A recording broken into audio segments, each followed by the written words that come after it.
सपना सलोनी और उनके मासूम दोस्तों की दास्तां है, जो समय के दुष्ट चक्र में फंस गए और उस मोड़ पर आके थम गए जहां मौत उनका इंतजार कर रही थी। यह एक रियल हॉरर स्टोरी है। चलिए कहानी की शुरुआत करते हैं। राणा साहेब एक बहुत अमीर और आलीशान हवेली का मालिक था। उन्हें अपने से 10 साल छोटी उम्र की लड़की से प्यार हो गया था, लेकिन वो लड़की राणा साहब को अपने प्यार के मायाजाल में फंसा के उनकी जायदाद को छीन लेना चाहती थी। एक बार उस लड़की ने अपने प्रेमी के साथ मिलकर राणा साहब को मार मार कर जिंदा जमीन में गाड़ दिया। राणा साहब चीखे चिल्लाए, लेकिन उस लड़की ने उनकी एक न सुनी। बाद में राणा साहब ने मरते मरते शाप दिया कि मैं किसी को नहीं छोड़ूंगा, हर प्रेमी को मार दूंगा। जिस तरह मेरे साथ धोखा हुआ है, मैं हर प्रेमी को मिटा दूंगा, मैं सबको मिट्टी में मिला दूंगा। और राणा साहब की मौत हो गई। उन दिन के बाद वो जगह और वो हवेली शार्पित हो चुकी थी। वहाँ जो भी जाता था वो कभी भी वापस नहीं आ पाता था। आज भी राणा साहब की प्रेतात्मा वहां घूमती रहती है। कुछ दिनों के बाद उस हवेली पे एक प्रेमी कपल वहां पे घूमने के लिए आए। सपना और रजत, उन दोनों की सगाई हो चुकी थी, लेकिन शादी करनी बाकी थी। सपना अपने घर में किसी को कुछ बताए बिना रजत के साथ आई थी। सपना और रजत मजाक मस्ती में उस जगह पहुंच गए जहां पे राणा साहब जो जिंदा दफन कर दिया था। अचानक रजत उस जगह पे गिर जाता है और उसका पैर जमीन के नीचे घुसने लगता है। यह देखकर सपना डर जाती है और मदद के लिए चीखने चिल्लाने लगती है, लेकिन कोई भी उसकी आवाज नहीं सुन पाता है। सपना जब उस हवेली में मदद के लिए जाती है तो वही उसे किसी की के होने का आभास होता है। उसी वक्त तुरंत सपना गिर जाती है और कोई उसका पैर पकड़कर उसी जगह पर खींच के ले जाता है जहां राणा साहब और रजत दफन हुए थे। बाद में इस सपना भी उसी जगह पर दफन हो जाती है। कुछ दिन बाद जब सपना अपने घर नहीं पहुंचती है, तब उसकी बहन सलोनी अपने पति समीर और कुछ मित्रों के साथ उसे ढूंढते ढूंढते उस हवेली पे पहुंच जाते हैं। समीर एक पैरानॉर्मल एक्टिविटी का एक्सपर्ट है। जब वो सब उस हवेली पर पहुंचे तब समीर को पता चल गया कि यहाँ पे इसी बुरी आत्मा का वास है। उसने सबको सूचित कर दिया।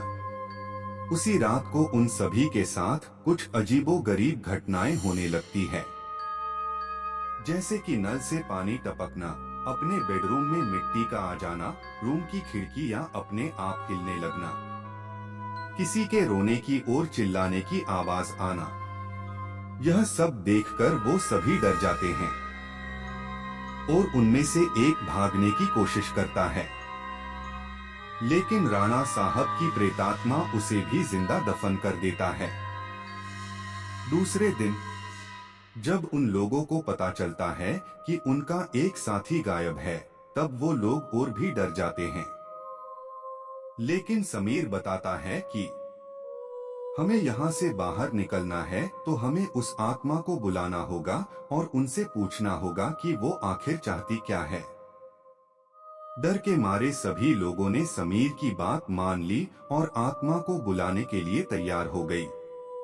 समीर ने एक रूम में सभी तैयारियां कर ली और बताया कि जब तक हम आत्मा से पूरी जानकारी नहीं जान लेते तब तक कोई इस रूम से बाहर नहीं जाएगा, और कुछ भी हो जाए कोई किसी का हाथ नहीं छोड़ेगा। समीर ने तंत्र मंत्र से आत्मा को बुलाना शुरू कर दिया। कुछ ही देर में तेज पवन और बिजली के साथ राणा साहब की आत्मा उस रूम में आ गई। समीर ने उस आत्मा से बात की, आखिर तुम चाहते क्या हो? तो लोगों को क्यों मार रहे हो? कौन हो तुम? राणा साहब की आत्मा ने कहा, निकल जाओ यहाँ से, मैं किसी को भी नहीं छोड़ूंगा, सब मारे जाएंगे, जो भी यहाँ आए गया उन सब को मार दूंगा। इतना कहकर वो आत्मा चली गई। वो लोगों ने बाद में सपना की आत्मा को बुलाया और पूछा, आखिर उसके साथ हुआ क्या था। सपना की आत्मा ने उन सभी को सारी हकीकत बात दी और बोली, मुझे राणा साहब ने जमीन के नीचे दफन कर दिया है, प्लीज मुझे यहाँ से निकालो। सलोनी ने अपने बहन सपना से पूछा, राणा साहब की आत्मा को कैसे मारा जाए। सपना ने बताया कि जहाँ राणा साहब ने हम सबको दफनाया है, वहाँ पास में माताजी का त्रिशूल है। उस त्रिशूल से राणा साहब की आत्मा को मार जा सकता है और इस महल को उनकी चंगुल से बचाया जा सकता है।